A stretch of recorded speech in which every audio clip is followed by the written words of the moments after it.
Welcome. Thank you so much for being here. This is a structured improvisation. That does not mean that I have never done this before and don't know what I'm talking about. That means this is a metaphor that I have for that. It's like crossing a river, and I know what river it is. And every time I go across, I'll just pick different stones to get there. So, with that, dark.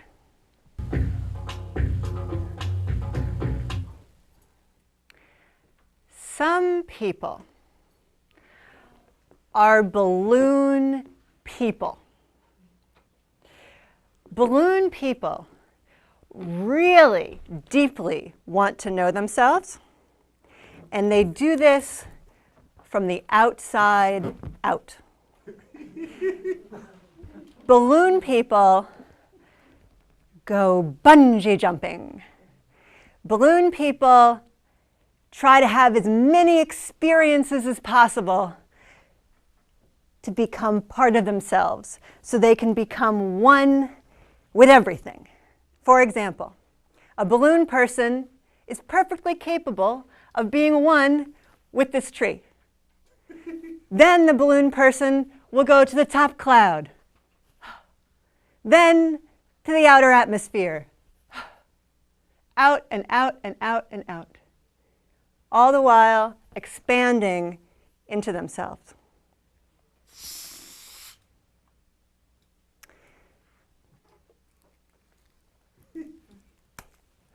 Then there are the onion people. Onion people do exactly the same thing in the other direction. Onion people are also trying to find themselves. However, onion people go in, seriously, very far in. Onion people often do this at workshops. They peel away what is no longer needed. Onion people work hard, but with sincerity, and they fully enjoy finding each new. Well, I guess I don't need that friend anymore.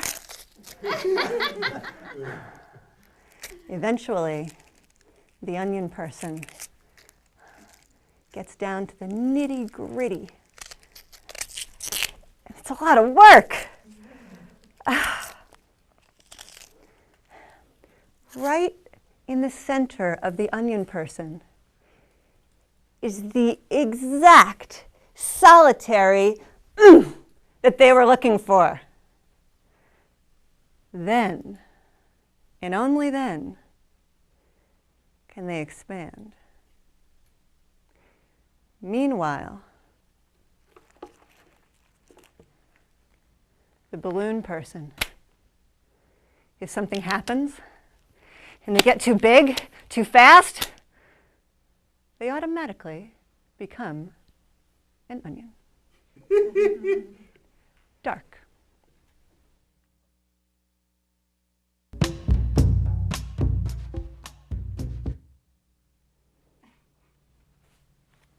I am an onion, ready to become a balloon.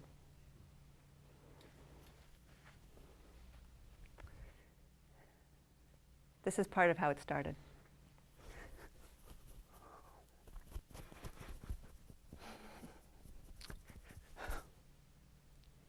I get out of the car in New Hampshire,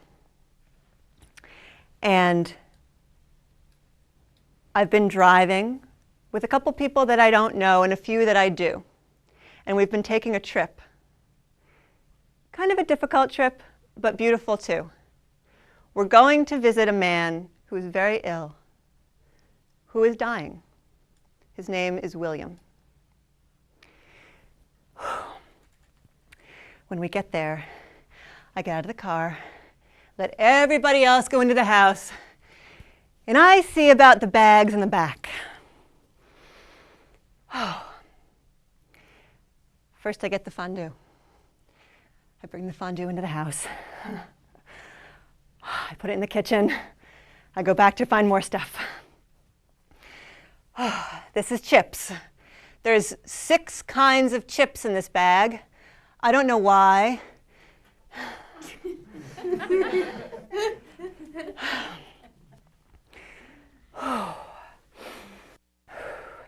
I've only met William maybe twice, and I've only talked to him for maybe a total of 20 minutes. And the first time we talked, it didn't go very well. He said, "You're 30?" I said, "You don't have to talk about my age like that," because everybody else was a lot older. This is a different situation. Does it matter? This is a bag from the back of the car. It's one of those bags in the back of the car that people just have in the back of the car. I bring it in. I don't know what's in it. Someone will figure it out. There's nothing else in the back of the car. The kitchen. I go to the kitchen.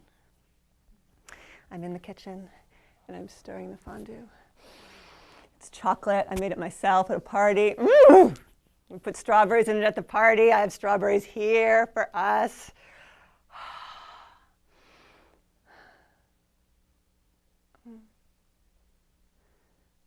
I look at William then.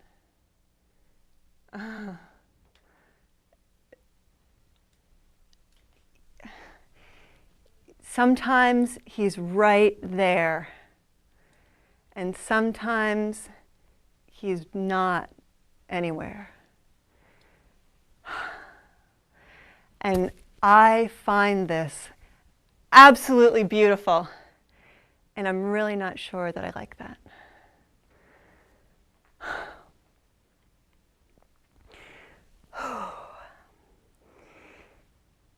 It's time to eat and to talk to everybody. I serve. Look, there's strawberries. Look, there's pears. Everybody want some? He does have some because he really likes chocolate. It's one of the only things he can eat that makes him feel good. Thank goodness. He has a brain tumor.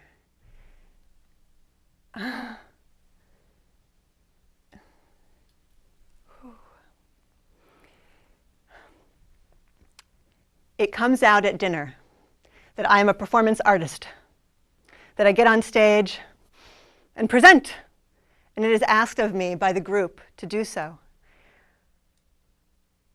For William, who has been an actor before,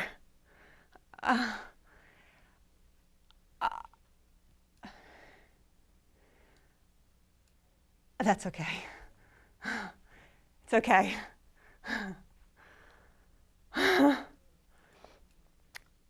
Let's let someone else do it. I'll tell you the game. This is the game. Every sentence has to begin with A, and then the next one begins with B. For example, ahoy, there's our ship. But it's going down. Could you do something about that? Etc., etc. They play. 2 people play, and it's funny, and everybody laughs, and we're all enjoying it, and I'm enjoying it. William's enjoying it. We're all enjoying part of it, maybe all a different part.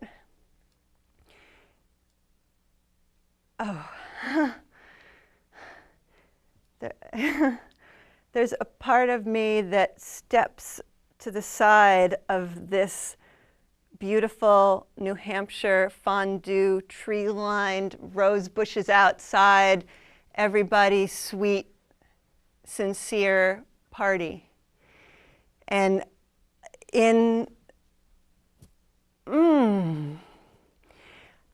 how could I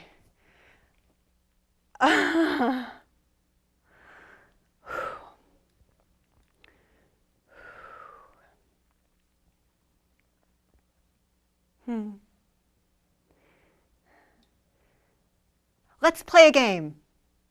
I say, let's play a game. It's a great game. I made it up. This is how you play. It's called psychic clowning. I immediately get out my nose that I've brought. It changes the sound of my voice a little bit, but I compensate. The way you play psychic clowning is you look at a bunch of objects on the table, any object you want, and you pick one. You pick one, and you tell me why. I don't psychically know. And then I'll tell you something about yourself based on what you picked. William, would you like to go first?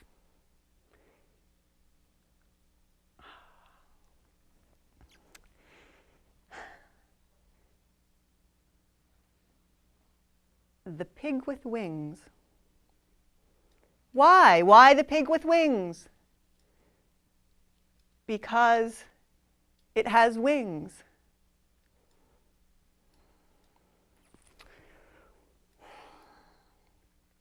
Okay, he picked the pig with wings. I love the pig with wings. It's important to me. I drove around with the pig with wings on my car for a whole year. Okay.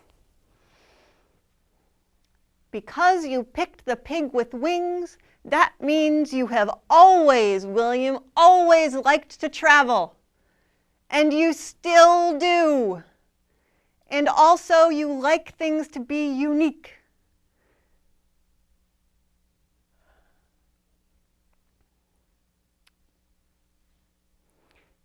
Everybody smiles. Everybody claps. Okay. Anybody else pick something? And they do, and more people pick things, and then someone else plays the game, and at the very end, I go to William. He goes to me. I don't know if I can hug him. I want to. I do. He hugs me.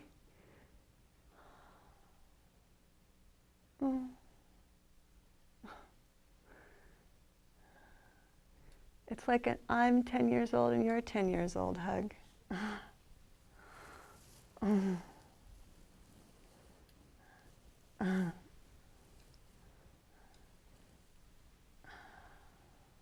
Dark.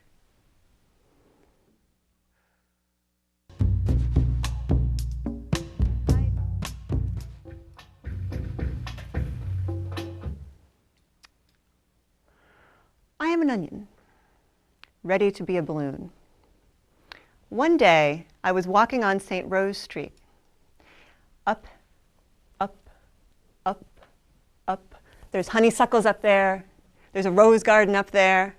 I live near here. It's great. I'm wearing jeans. All's well. I have a major life realization on St. Rose Street. I feel like a circle with no center, but not yet a balloon. A circle with no center. This is how I know. Dear self, what would you like to have for dinner? My self answers, this is not helpful. Dear self, would you like to go to the beach?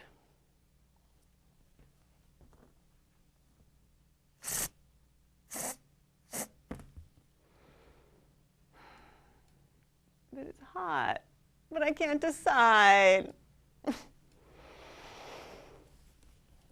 Dear self, what's new?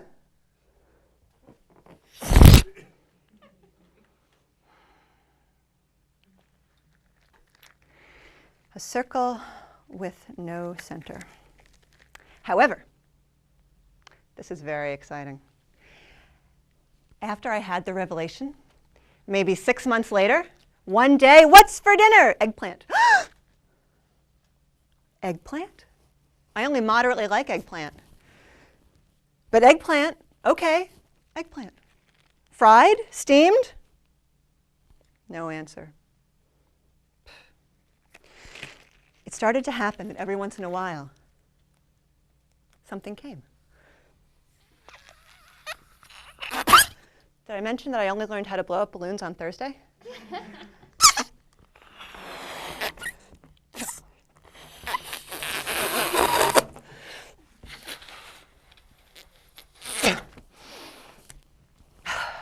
Thank you.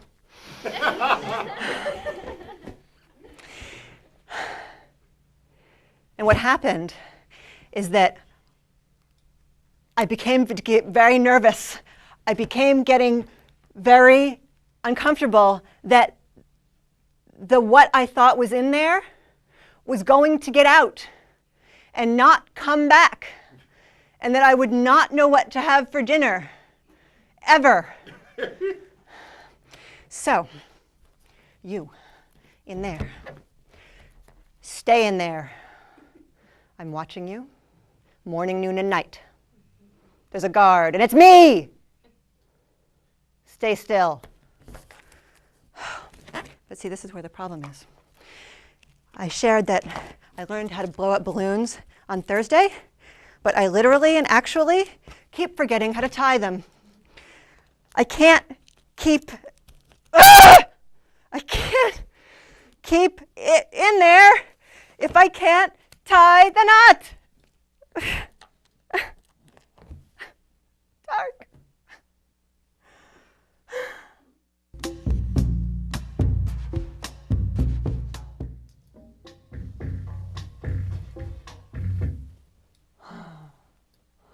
When I first see him, he's standing on the edge of a chair. I mean the arm of the chair with all 10 toes. It's a miracle. I'm jealous, and then he hops off, and he goes to the other side of the room that we're both in. I hate him immediately. Not because of the chair, but because he's 12, and he's at my adult workshop in the country, where I've come to find myself with other adults and to take time away from 12-year-olds. I'm here to work on my adult material, and he's 12, and if he's here working on his adult material at 12, later on in the workshop, everyone's sitting in those chairs on the floor talking about important workshop-related stuff with each other, exchanging adult humor. So is he.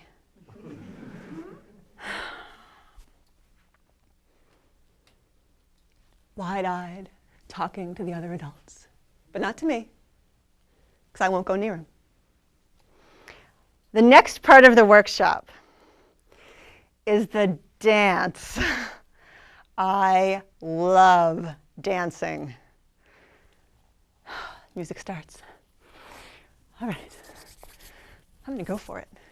Right here, right now. Okay. And I go for it.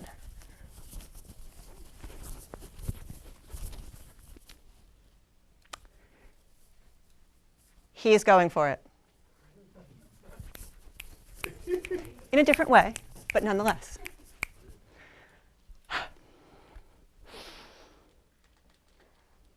I'm going for it.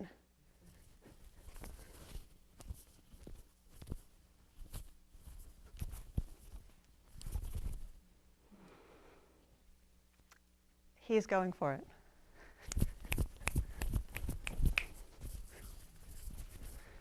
Oh, yeah? Uh-huh. Oh, yeah? Uh-huh. The inevitable happens. We are going for it.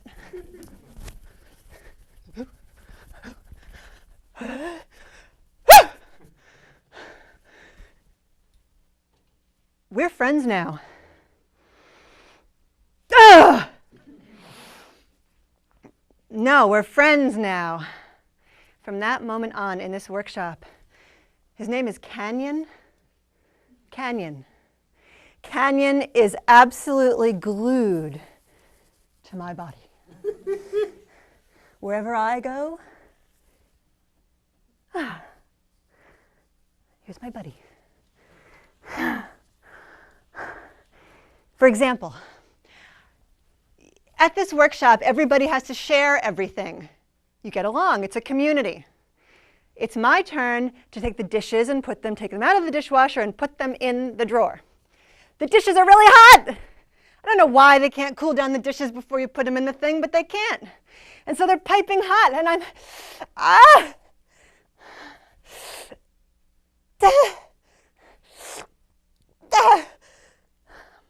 Canyon is on my back.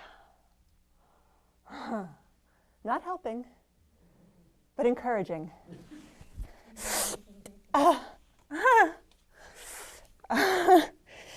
Yes, yes, yes. There are perks. Canyon, being 12, knows where the ice cream is. The only ice cream at the whole workshop. And we go to the freezer, and we open it, and we take out 2 ice creams, and we go over to the couch in full view of everybody, very secretively.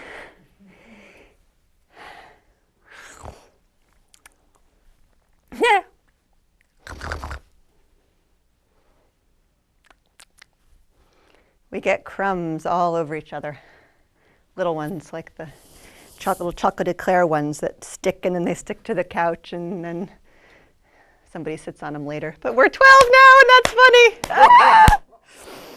funny. Meanwhile, about 6 months earlier, in New York, in another room, another place, another day, there's a man in the other room that I very much want to touch. I've touched him before, and I would really like to touch him again. Every time this man and I get together, it's as if we both come into it as dried up sponges. No movement, no water. Over time, one of us finds maybe some juice inside to start to soften up towards the other one, put maybe 1 dollop of water on him. Maybe then he starts to loosen up too, and we can start to get together. Every time we part, both of us completely evaporate. And we go back to where we started. It's not like it ever adds up. I very much want to touch that man. Meanwhile, back at the workshop, 6 months later, outside, of course it's outside, it's a workshop on getting to know yourself. It's in the country. Canyon is across a field.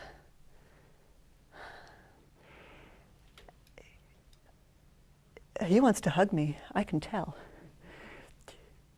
He's running, and he has his arms open, and okay, come on, I can do it.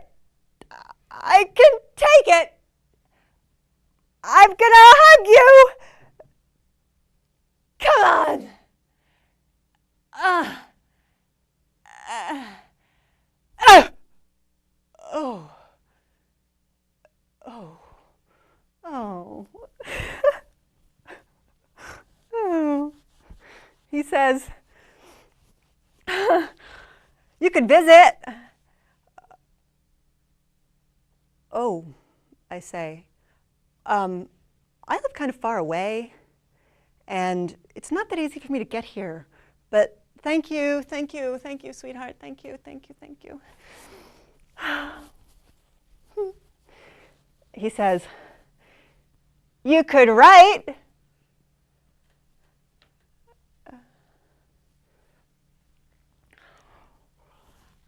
I can write. I know how to use a pen. I know his address. I don't have any good reason why I can't write.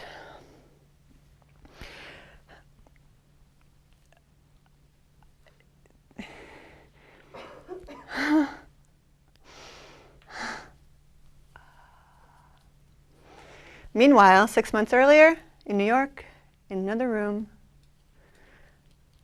I'm going to touch that man. Right now.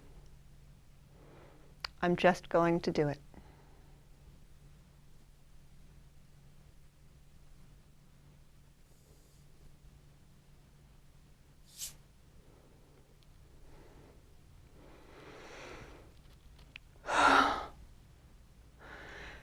Dad?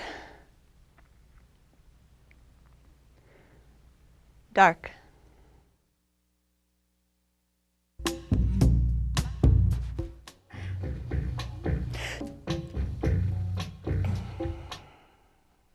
Don't move!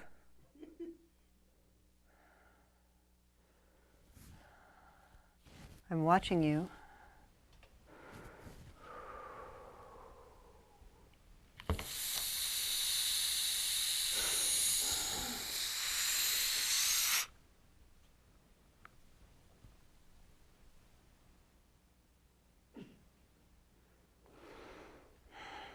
When we are first born,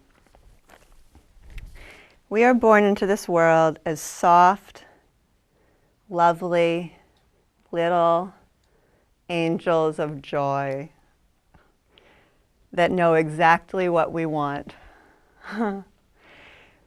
Ah! Breakfast. Ah! Dirty nappy. Ah! It's too hot in here. Unfortunately, no one has any idea what we're talking about. The irony of life is that after you get older and you have all the words you want, you don't know what to say. There's a reason for this. I call it betrayal by the first grade. In kindergarten, everyone is taught to share. Share with Billy just because he's alive. Great. Susie, do you want some of my cupcake? Mwah. A, B, C, D, E, F, G. I'm your friend and you like me.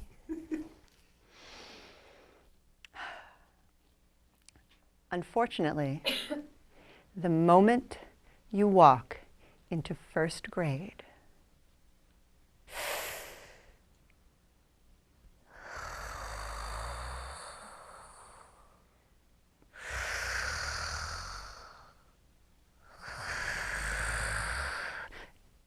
don't allow Susie to copy your paper.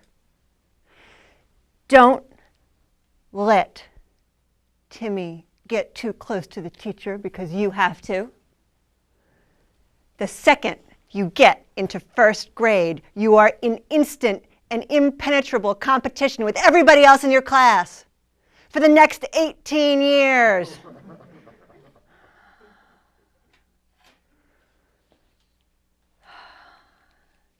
And you are allowed to grow.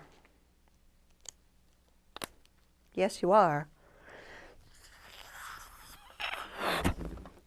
only in allowable increments.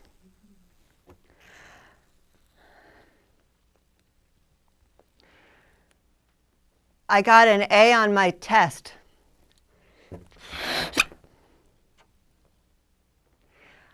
I told Miss Baxter that she was nice, even though I don't think it's true, but she doesn't know that. I told on Billy when he had a cookie.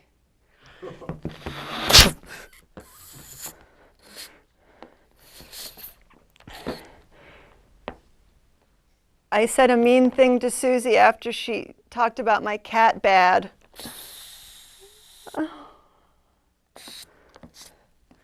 I was quiet all night.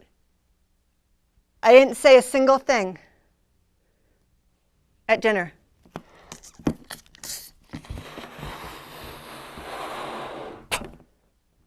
Dark.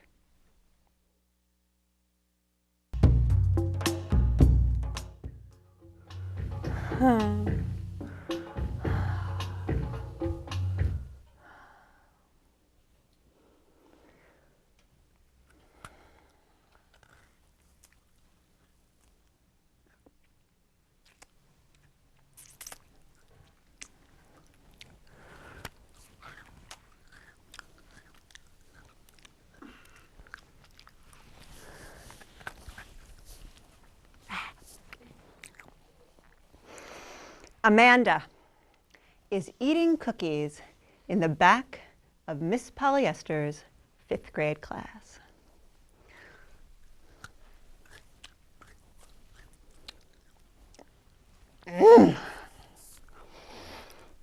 Miss Polyester says, "Amanda, put the cookies away."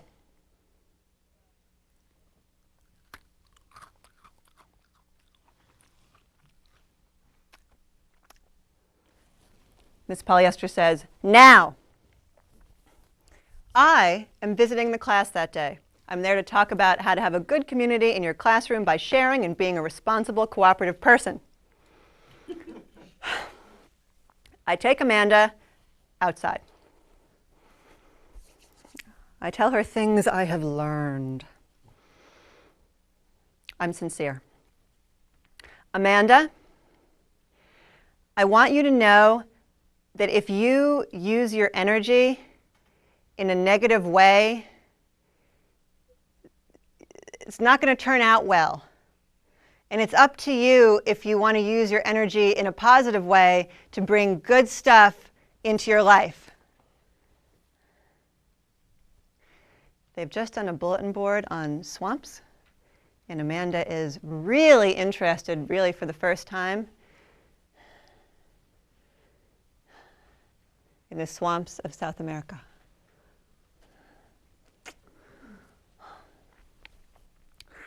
I say, Amanda, listen. I want you to believe me. You get what you give in life. Really. You get what you give in life. Really, really, really. If you want people to share their cookies with you, you have to share it with them. If you want people to be quiet when you talk, you have to do the same thing. Do you believe me? She just says,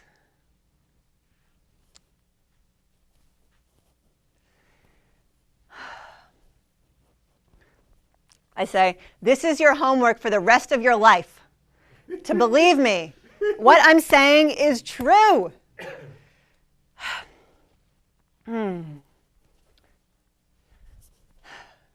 For Amanda, who eats cookies in class.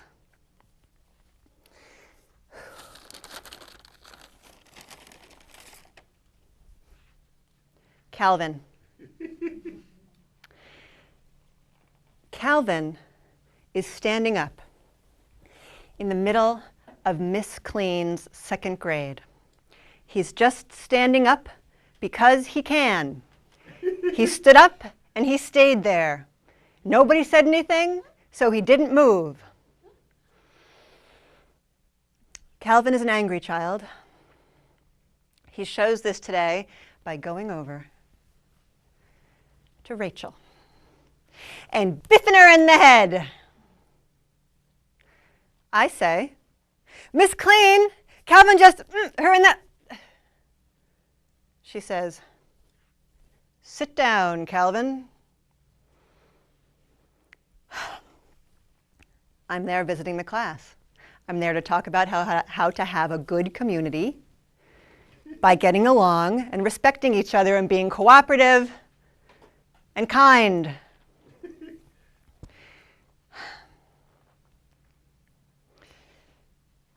Calvin does not like me. He wants to show me this right now. Calvin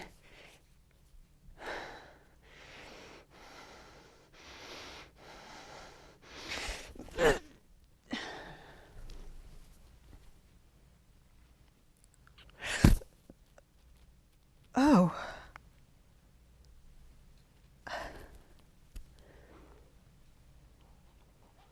Calvin hits but not. I say, Miss Clean, Calvin just, me. Miss Clean says, ignore it. It only gets worse if you pay attention. For Calvin, who hits but not.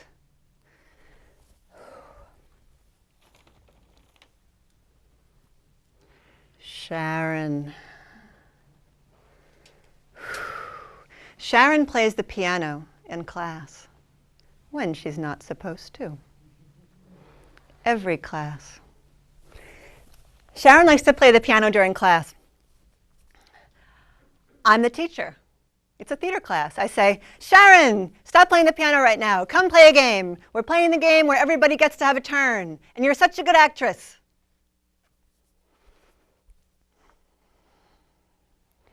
Na na na na na na na na na na na na.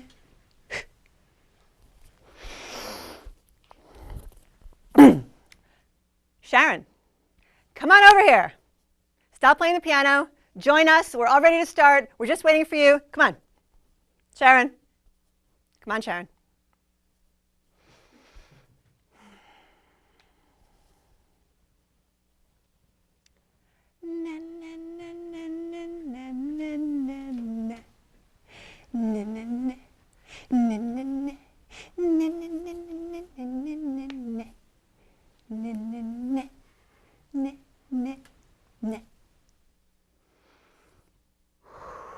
This happens every day. Inside myself, I have a word with Sharon. Why are you acting like that? Why? Why are you here if you're going to act like that? Are you trying to make me crazy? Are you trying to take my last nerve and wrap it into a knot? And stomp on it? And wave it above your head?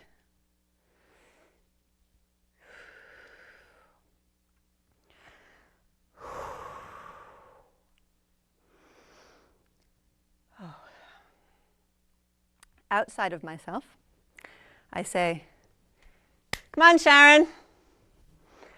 Time to start.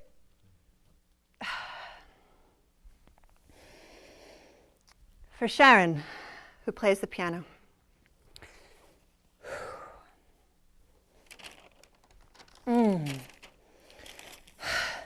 For Barbara.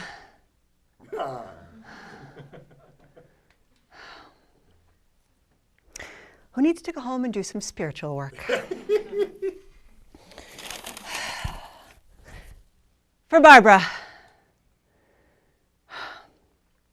I go home and I do some spiritual work. I relive the moment. And I investigate it for deeper meaning. Why are you here if you're going to act like that? You don't have to come. What's the matter with you? Are you trying to make me insane?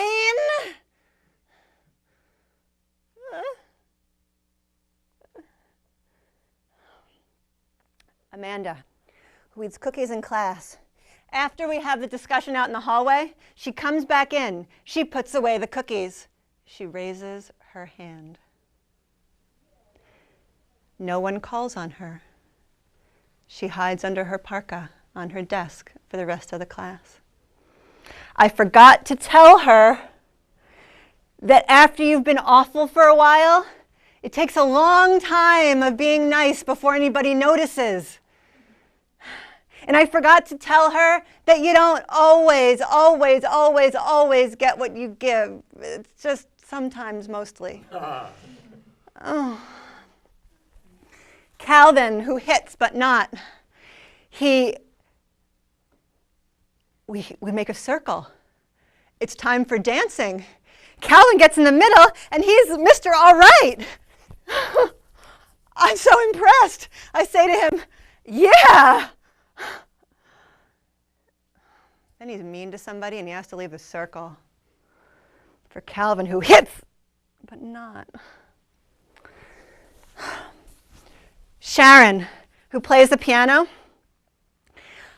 I get her to be the director of one of the scenes. She knows exactly what to do. The scene is incredible. She gives all the directions. She's awesome. Then she refuses to participate in anybody else's story. Oh, yeah.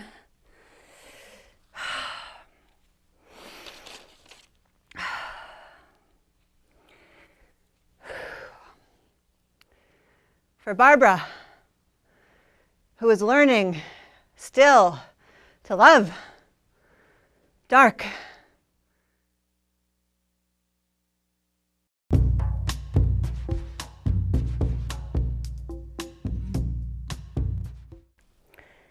You need a massage.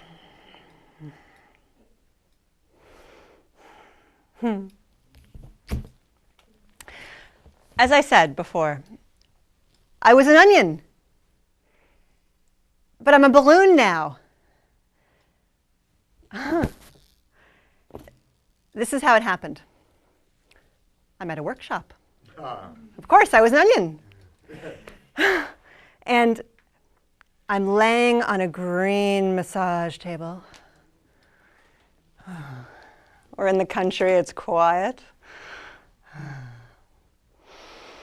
I've got 2 attendees. During my massage, something happens. It's this.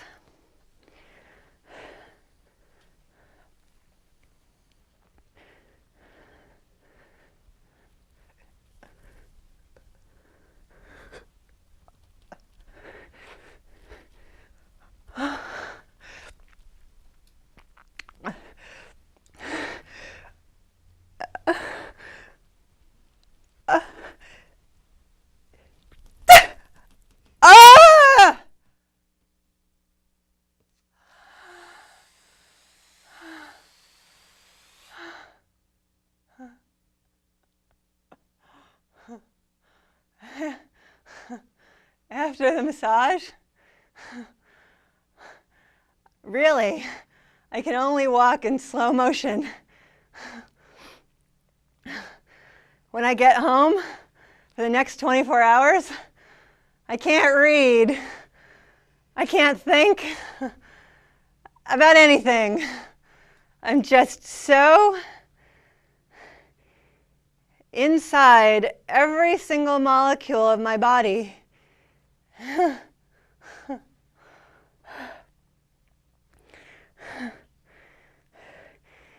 And after that, what's for dinner? Guacamole with nachos. Oh, what do you know? Want to go to the beach? Maybe. Who's going? Want to learn how to drive a car real fast? Yeah. Okay. Where's a good place to get a cappuccino? Open the phone book. Kind of amazing, really.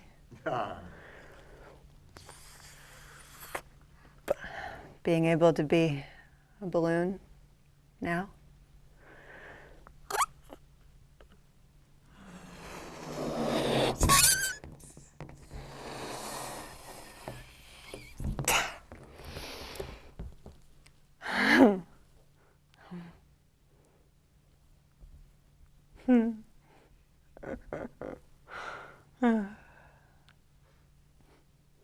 Maybe I'm done. Dark.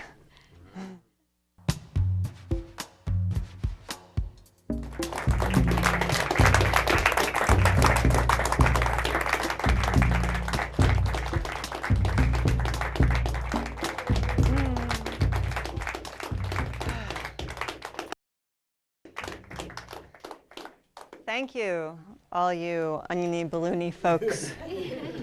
Whether you're an onion right now or a balloon right now, you're all going in the same direction, oppositely.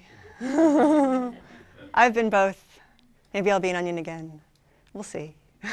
I don't know. We have a few minutes, and I thought if anybody had any comments, we could take them. So does anyone have anything they want to say or ask, or anyone want to admit to being an onion? I have a question. Yes. If it doesn't make any difference, why did you want to become a balloon? I wanted to become a balloon. Oh. Why did you want to become a balloon? Because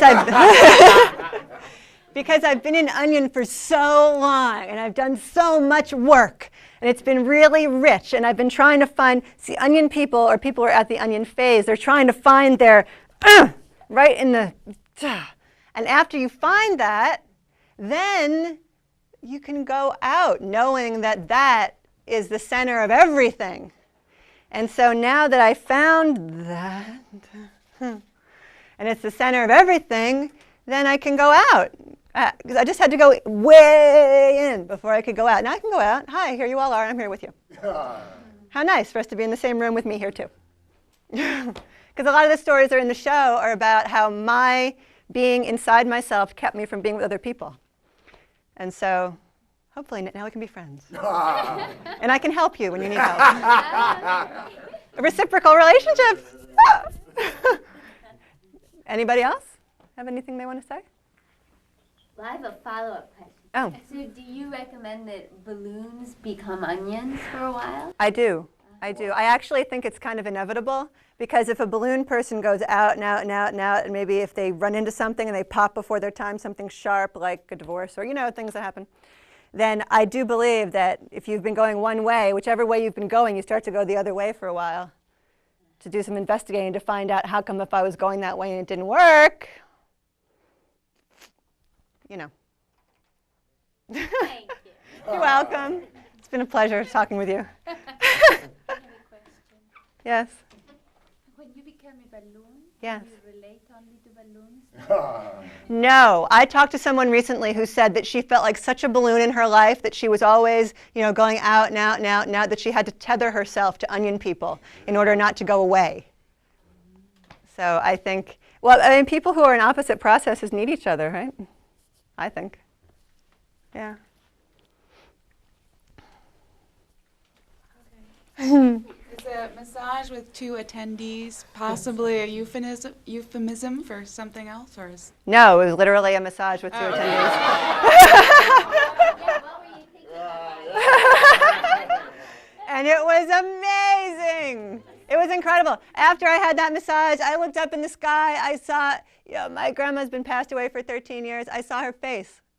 You know, I saw a picture of universal joy. It was amazing, just to put it mildly.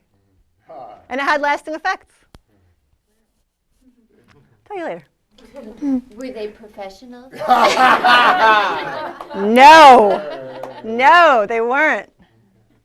But they were guided because it was a workshop. Okay.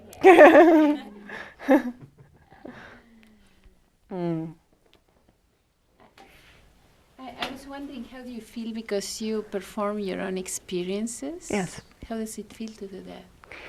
My deep wish for performing my own experiences is that I can perform it in a way that there's also something in it for you, for your experience. I love talking about myself, but incidentally, I don't always do that very well with my friends. But somehow being on stage allows that. It's another dimension, I feel, well, the other thing is that everybody has a life. Everybody has a life. You can do what you want with it. It's a miracle. It's amazing. And if you have a life and you're going to do something with it, I want to know what other people are doing with theirs, because I finally come to the point where I know that I can do something with mine, but I need examples. I've been an onion for a long time.